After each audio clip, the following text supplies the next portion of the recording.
Friends, ఈరోజు నా పుట్టినరోజు సందర్భంగా మా బామర్ది నెయ్యితో ఏంపుడు జీడిపప్పు పెంచి చికెను అంతా ఆయనే ఖర్చు పెట్టుకొని చేస్తున్నాడు. చూడండి ఫ్రెండ్స్, జీడిపప్పు బిర్యానీ నూనె వేస్తున్నాడు. అన్నము,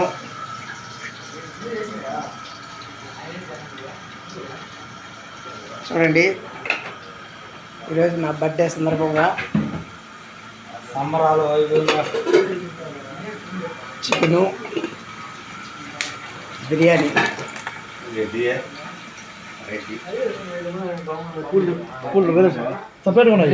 చూడండి. అడిగిపోమ్మ సురేష్ కడిగి చెప్పి